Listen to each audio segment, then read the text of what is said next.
Salut tout le monde. Alors je vais continuer avec cette deuxième partie concernant le salut universel qu'offre Jésus, qu'offre son œuvre et sa personne. Cette compréhension d'un salut qui inclut l'humanité dans toute son entièreté. Donc clairement le but de cette vidéo-là est de continuer à donner de la matière, à présenter des pistes de réflexion pour aller encore un petit peu plus loin. J'allais dire pour rebondir sur l'œuvre du salut offerte en Jésus-Christ, si d'une certaine manière elle dépasse pas du tout votre imagination, elle dépasse pas du tout votre conception du possible avec Dieu, alors il y a un problème. Parce que cette même puissance en nous, qui fait bien au-delà de ce qu'on pense et de ce qu'on imagine, est cette même puissance qui est à l'œuvre dans le salut de Jésus-Christ. Et ce salut est d'une certaine manière bien plus grande, bien plus au-delà encore de ce qu'on peut imaginer et concevoir comme œuvre possible de la part de Dieu. Et c'est tout le sens de la bonté, la miséricorde et l'amour de Dieu qui dépasse toute notre compréhension, qui dépasse tout ce qu'on aurait pu concevoir ou imaginer que Dieu ait fait pour l'homme. Et si aujourd'hui notre concept ou notre compréhension du salut respecte très à la lettre nos petits cadres et notre manière dont on a segmenté le salut de Christ, alors je pense que d'une certaine manière on s'est laissé séduire et on s'est laissé avoir par notre intelligence, par notre manière de figer les choses, notre façon, notre réflexe de toujours mettre les choses de Dieu dans des boîtes. Parce que le salut offert en Jésus-Christ dépasse largement nos boîtes et largement ce qu'on est capable de concevoir de la bonté de Dieu, de l'amour de Dieu, de la miséricorde de Dieu et de surtout ce qu'il est capable de faire, de sa puissance. Et j'aimerais enchaîner avec cette fameuse parole de Jésus. Vous vous rappelez lorsqu'il s'écrit « Tout est accompli ». Tétélestai, littéralement en grec. J'aimerais juste développer un peu ce tétélestai, ou ces deux versets, je crois du verset 30 au verset 31 dans l'évangile de Jean. Jésus sait que tout est accompli. Et puis ensuite, après, avec cette perche embuée de vinaigre, il s'écrira, avant de rendre l'esprit, tout est accompli. Et je pense qu'il faut être clair sur une chose. C'est pas un slogan que je vais dire, c'est une réalité. C'est que Jésus n'est pas venu créer une nouvelle religion. Tout est accompli, ça veut dire tout est achevé. Tout est fini. Du terme en grec téléo, c'est-à-dire compléter, achever, accomplir, finir littéralement les choses. Jésus n'est pas venu créer une nouvelle religion. Il n'est pas venu créer un nouveau set de réglementations et de rites. Jésus n'est pas venu démanteler et détruire en sa propre chair l'inimitié entre le peuple juif et les nations, ce mur de séparation, ce mur d'inimitié qui a été détruit en lui-même, nous dira l'épître aux Éphésiens.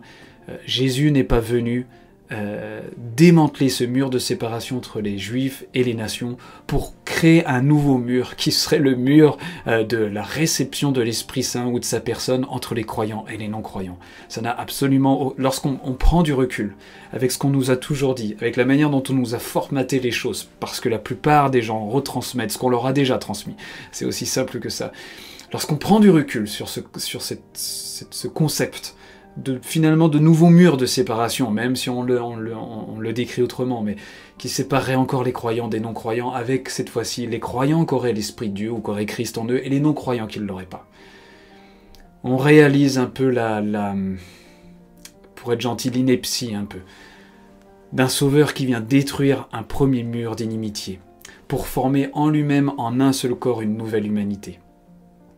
Et qui, dans la conception habituelle, aurait créé un nouveau mur qui sépare l'humanité en deux camps, ceux qui ont l'Esprit de Dieu et ceux qui ne l'ont pas.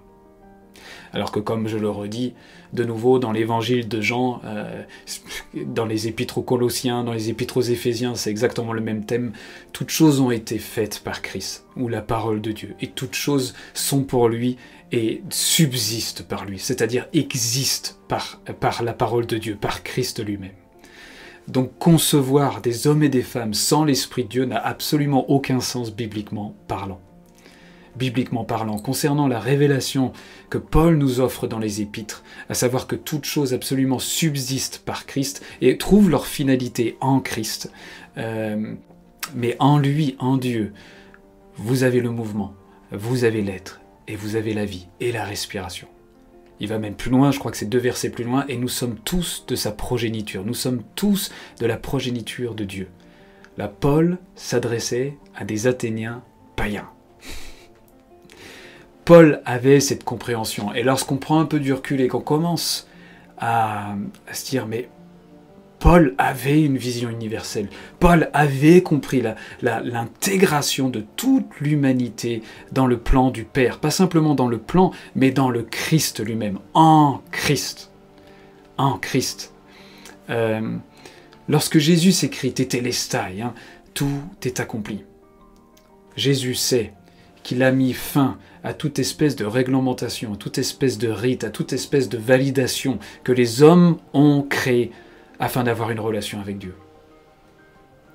Parce que entre Dieu et les hommes, il y a un seul médiateur qui est Jésus-Christ. Il sait qu'en lui-même, désormais, en sa chair, est-ce qu'il a traversé à travers la mort, à travers sa résurrection et à travers sa glorification, toute l'humanité est au bénéfice de ce qu'il a accompli.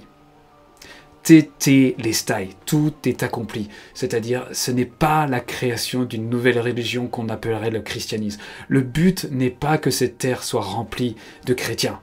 Et heureusement, entre nous. Mais que toutes les nations soient à la louange de leur Créateur et de leur Père et du Dieu vivant qui est la source de toutes choses. Avec un langage différent, avec une compréhension différente, avec des mots différents, avec un vécu et une manière de l'exprimer, j'allais dire dans les vertus, dans la manière de le fêter, d'en être reconnaissant, qui sont différentes. Le Père n'a jamais voulu avoir une humanité qui ressemblait tous à des jolis chrétiens. Parce que si vous regardez un peu comment ça se passe dans les églises aujourd'hui, si vous regardez un petit peu la manière dont le moule est présent, combien les uns et les autres sont très vite formatés avec les mêmes discours, les mêmes langages, les mêmes compréhensions, presque les mêmes habits des fois, les mêmes petits pendentifs, les mêmes petits colliers, les mêmes slogans à la mode, c'est ce que s'appelle aujourd'hui le christianisme. Et c'est pas le cœur du Père de n'avoir que des chrétiens qui remplissent ce monde. Mais que par contre, le message que Jésus avait en lui-même et qu'il n'a fait que d'annoncer et proclamer pendant sa vie sur terre, c'était le message du royaume. Le message du royaume de Dieu. Ce royaume qui est à portée de main. Ce royaume où où il est rapporté que Jésus dira dans Luc 17 que ce royaume est au-dedans de vous. Est au-dedans de vous. Ce royaume n'est pas simplement une sphère tout en haut de nos têtes, ou tout en bas, ou à une dimension alternative, mais il est en premier à l'intérieur de nous. Et lorsque Jésus est en train de parler à ses contemporains, au moment de son ministère sur terre, lorsqu'il le dit, mais le royaume, ce royaume, on vous dira, il sera ici, il sera là, allez là-bas. Non, non, non, non, ce royaume est au-dedans de vous. C'était le message de Jésus-Christ. Et son œuvre à la croix, sa résurrection et sa glorification, qui sont, comme je disais dans la première vidéo, des œuvres de nature céleste et non de nature terrestre, ces œuvres-là parlent d'une transformation invisible de l'humanité, en sa propre chair, de toute l'humanité qui a été incluse complètement en Jésus. Je voudrais prendre un verset avec vous, qui, je l'avais pris je crois dans la première vidéo, mais c'est tellement important de zoomer sur ce verset-là et de lire la suite des versets.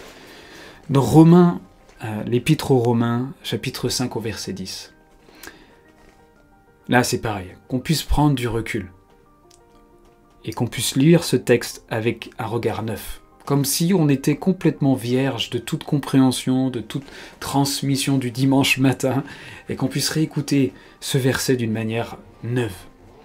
Car si, lorsque nous étions ennemis, c'est-à-dire encore incapables de faire quoi que ce soit pour notre salut, nous avons été réconciliés avec Dieu par la mort de son Fils. C'est un acte accompli, fait, nous avons été réconciliés alors que nous étions ennemis, par la mort de son Fils.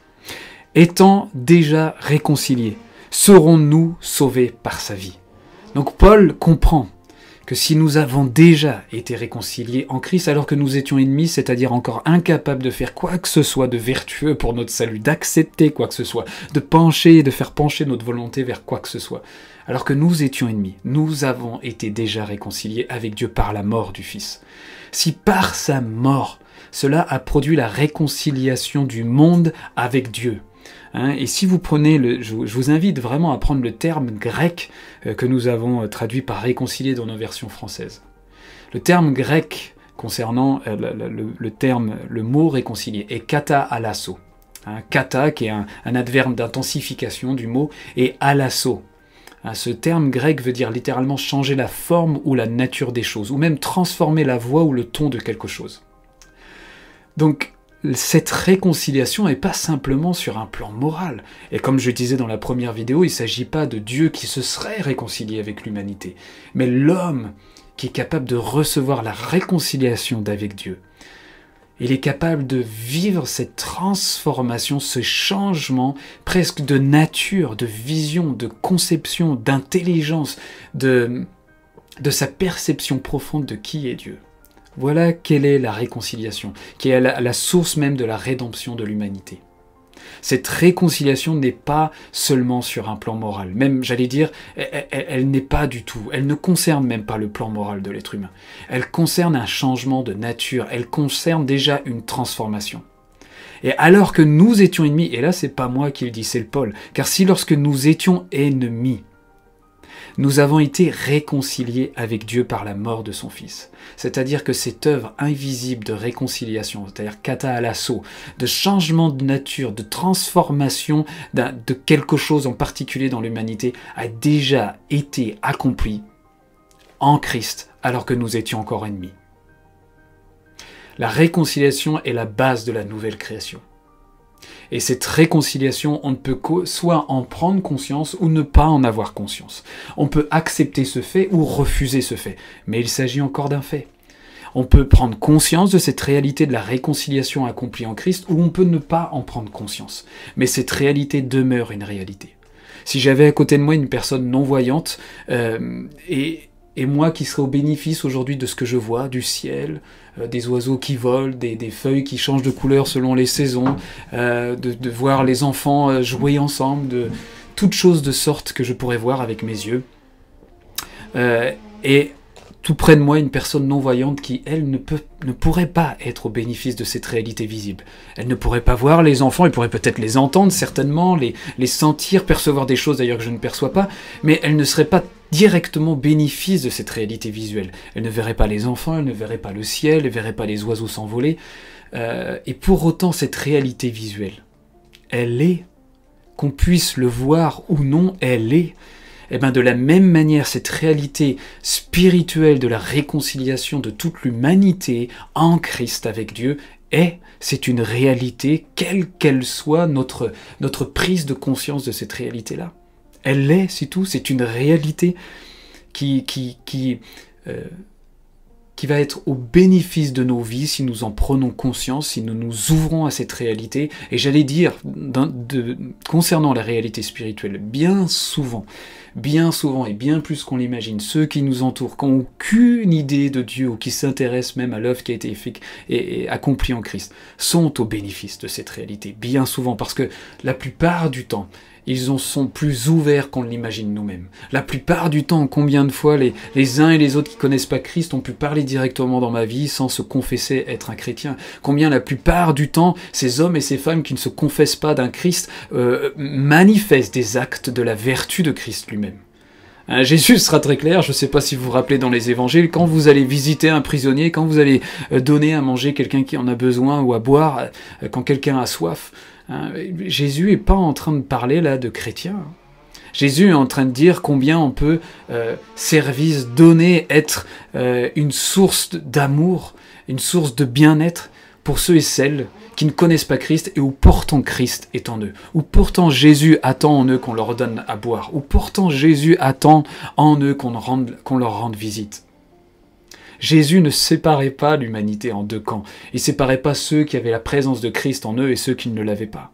Ce n'est pas la révélation que nous apporte Jésus.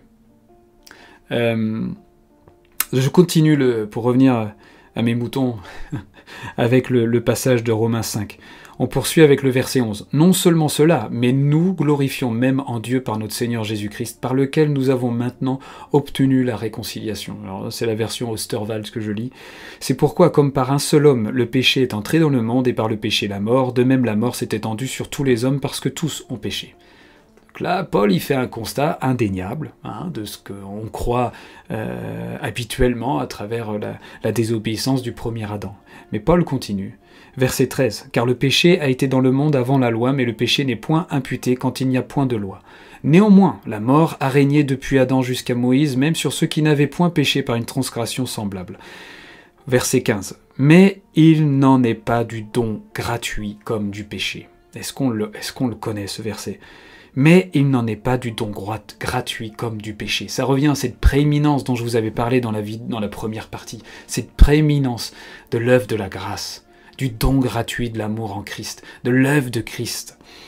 Mais il n'en est pas du don gratuit comme du péché, car si par le péché d'un seul plusieurs sont morts, à savoir tous sont morts, je répète, là Paul est en train de dire, car si par le péché d'un seul plusieurs sont morts, tous sont morts, à plus forte raison, la grâce de Dieu et le don de la grâce qui vient d'un seul homme, savoir Jésus-Christ, s'est répandu abondamment sur plusieurs, à savoir sur tous. Donc Paul, et encore je ne lis pas tout le chapitre 5, est très clair sur le constat de l'œuvre de la réconciliation qui a touché déjà tous les hommes alors qu'ils étaient ennemis. À combien plus forte raison, par la vie maintenant du Christ, nous serons sauvés. Si nous avons déjà été réconciliés par la mort du Fils, alors que nous étions ennemis, à combien plus forte raison nous serons sauvés par la vie du Fils. C'est presque comme un principe automatique. Bien sûr que de prendre conscience, de s'ouvrir aux bénéfices que Christ a accomplis pour toute l'humanité nous permet de vivre plus pleinement ce qu'il a accompli pour nous, évidemment. Mais j'allais dire aussi, ne pas en prendre question, on peut le voir très facilement autour de nous dès qu'on ouvre un peu les yeux. Je peux vous assurer que bien des hommes et des femmes vivent des choses déjà de la nature de Christ, de l'amour de Christ, de la bonté de Christ, de la patience de Christ, de la sagesse de Christ, alors qu'ils n'embrassent pas Jésus-Christ comme leur Seigneur et leur Sauveur. Est-ce que ça annule ou dénigre ce que Jésus-Christ est et ce qu'il a fait? Mais loin de là. Mais par contre, est-ce que ça manifeste une ampleur qu'on n'aurait jamais imaginée ou osé penser du bénéfice de la mort et de la vie de Christ qui touche tous les hommes? Oh, bien sûr que oui. Bien sûr que oui. Un texte où je pense que c'est important de voir aussi cette portée universelle de ce texte. Là encore, quand on prend un peu de recul. 2 Corinthiens, au chapitre 5, du verset 18 au verset 21. Or, toutes ces choses viennent de Dieu qui nous a réconciliés avec lui par Jésus-Christ, et qui nous a confié le ministère de la réconciliation. Car Dieu, étant en Christ, réconciliant le monde avec soi. Réconcilions le monde avec soi. Est-ce que déjà nous avons une vision du monde ayant été déjà réconcilié avec Dieu? Est-ce que nous avons déjà cette vision du monde, comme un monde déjà réconcilié avec Dieu, où il n'y a absolument aucun contentieux entre Dieu et l'homme, excepté ce que l'homme peut garder en tête, en souvenir, en mémoire ou en perception de ce qu'il a de Dieu? Un Dieu méchant, un Dieu plein de courroux, un Dieu vengeur, un Dieu ennemi, un Dieu tellement saint qu'on ne peut pas vivre avec lui, à la seule petite erreur, il nous tombe dessus, ou la concept d'un Dieu tellement éloigné que c'est impossible de pouvoir vivre quelque chose avec lui, ou le concept d'un Dieu tellement ésotérique, tellement abstrait qu'il est presque inconcevable de vivre notre vie avec lui. Excepté ce qui peut rester dans la tête et dans l'intelligence spirituelle des hommes. Il n'existe plus aucun contentieux entre Dieu et les hommes. La sainteté de Dieu et la justice de Dieu ne sont pas un prétexte de contentieux entre l'homme et Dieu. Et ça n'a jamais été le cas d'ailleurs. Mais ça, ce serait une autre histoire. La sainteté et la justice de Dieu n'a jamais été un prétexte de séparation entre Dieu et l'homme. Peut-être entre l'homme et Dieu, dans son altération de la justice, c'est-à-dire de la justesse de l'esprit de l'homme concernant Dieu, mais pas de Dieu vis-à-vis de l'homme. Donc je continue le verset. Car Dieu étant en Christ réconciliant le monde avec soi, en ne leur imputant point leurs péchés, il a mis en nous la parole de la réconciliation. Nous faisons donc la fonction d'ambassadeur pour Christ, comme si Dieu exhortait par nous. Nous vous supplions au nom du Christ, soyez réconciliés avec Dieu. Car celui qui n'a point connu le péché, il l'a fait pécher pour nous, afin que nous devenions justice de Dieu en lui.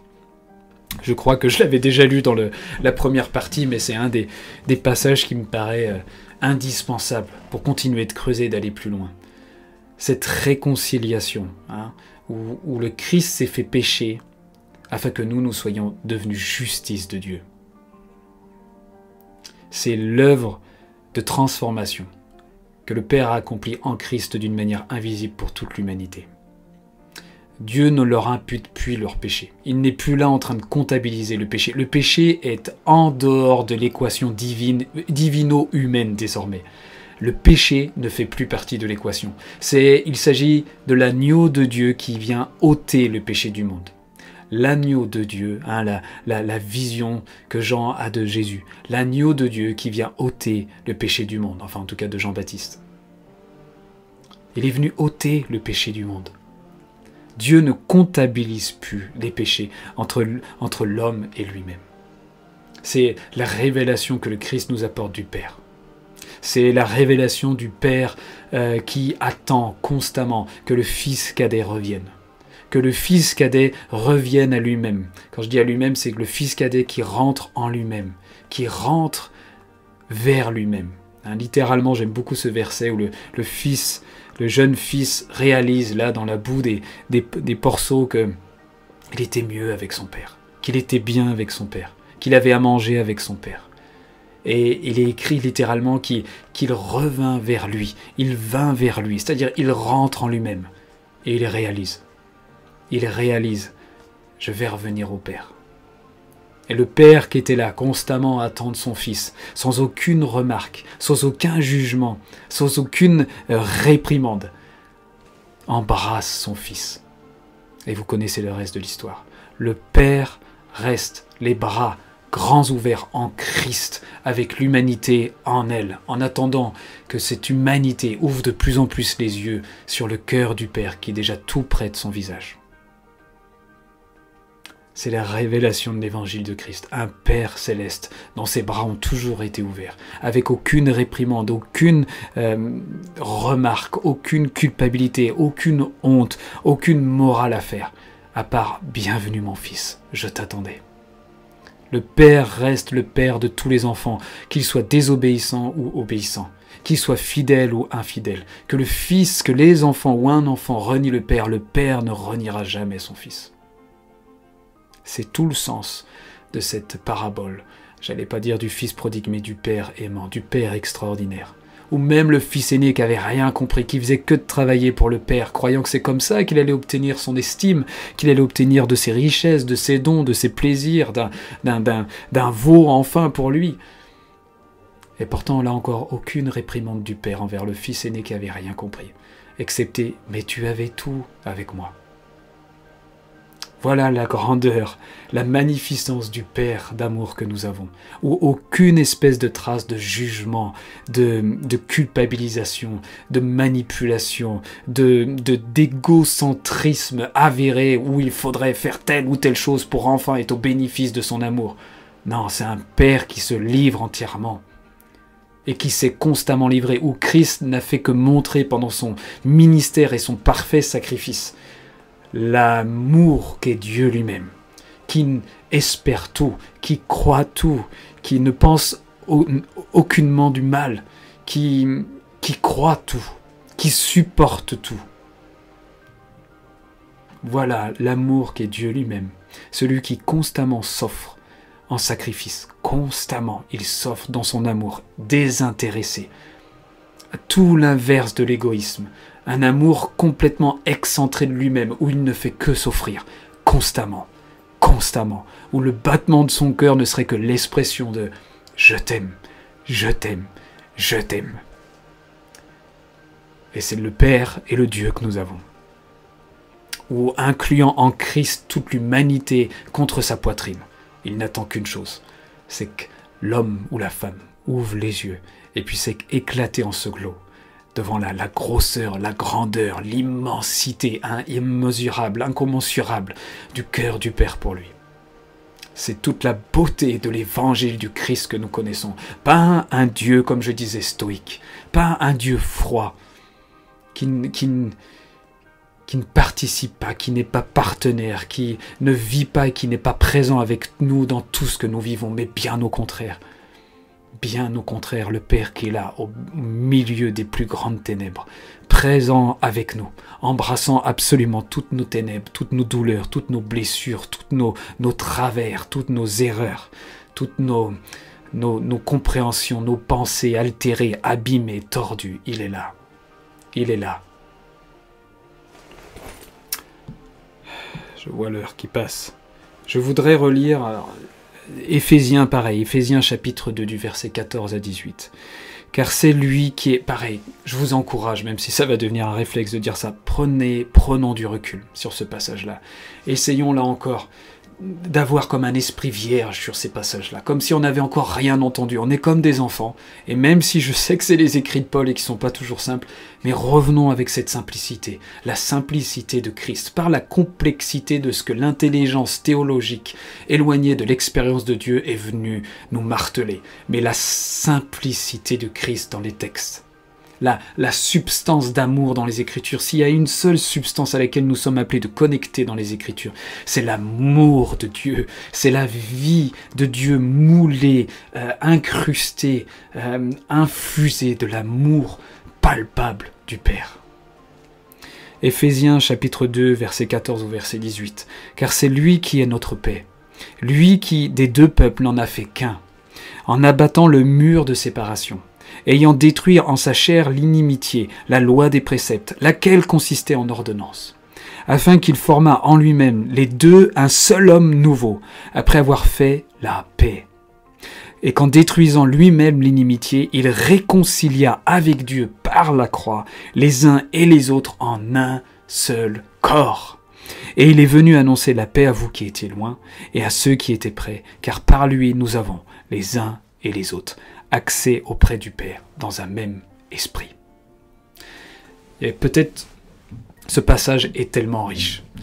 Je ne vais pas revenir à ce que je disais au début. Jésus n'est pas venu reconstruire un mur qu'il aurait démantelé déjà entre le peuple juif et les nations. Il n'est pas venu reconstruire un mur nouveau qui serait ceux qui ont l'Esprit de Dieu et ceux qui n'ont pas l'Esprit de Dieu. Ça n'a absolument aucun sens. Au contraire, en sa chair, en lui-même, en son corps spirituel qu'il est, il a formé une seule humanité. Je vais au dernier verset que j'ai lu. Car par lui nous avons les uns et les autres accès auprès du Père dans un même esprit. Si les uns et les autres n'avaient pas le même esprit pour accéder au Père, alors il s'agirait d'un Père injuste. Parce que si le Père est ce Père juste, et ce Père tendre et miséricordieux, qui donne exactement la même chance, la même opportunité, la même base aux uns et aux autres, aux hommes et aux femmes, pour l'approcher, si les uns ou les autres n'avaient pas le même esprit pour l'approcher, alors ils n'auraient aucune chance d'avoir une relation avec le Père. Ils n'auraient aucune opportunité d'avoir une relation avec lui. Parce que Jésus dira à la Samaritaine, il ne s'agit plus de la montagne en Samarie ou celle en Jérusalem pour adorer Dieu comme il faut, parce que le Père cherche des adorateurs en esprit et en vérité. Le Dieu est esprit, et Jésus parle à la Samaritaine du Père. Dieu est esprit, et il cherche des adorateurs en esprit et en vérité. Si Dieu est esprit, la seule façon d'avoir une relation possible avec lui, c'est d'être dans son esprit, dans sa présence. C'est là toute la justesse et la justice de Dieu pour accéder à sa présence. C'est que les uns comme les autres accèdent, approchent le Père par et dans l'esprit, pour les uns et pour les autres. Éphésiens chapitre 3, verset 14 au verset 15. Là encore, c'est tellement important. Jésus n'est pas encore en train de parler seulement aux chrétiens. Prenons du recul, s'il vous plaît. C'est pour ce sujet que je fléchis les genoux devant le Père de notre Seigneur Jésus-Christ, de qui toute famille dans les cieux et sur la terre tirent leur nom. Regardez en grec. Il ne s'agit pas d'un verset exclusif, il s'agit d'un verset pleinement inclusif qui inclut, excusez-moi, toutes les familles, chaque famille, dans les cieux et sur la terre, en un seul corps, qui est son Fils Christ. En un seul corps. Toute famille dans les cieux et sur la terre tire leur nom du Père. Nous sommes tous de sa progéniture, comme Paul, je le redis, dira aux Athéniens. En lui, en Dieu, nous avons tous le mouvement, l'être et la vie. Et si vous regardez la vie en grec, il parle bien de Zoé. Si vous voulez faire cette distinction qui n'est d'ailleurs pas si systématique, mais il parle bien, Paul, aux Athéniens, de cette vie Zoé.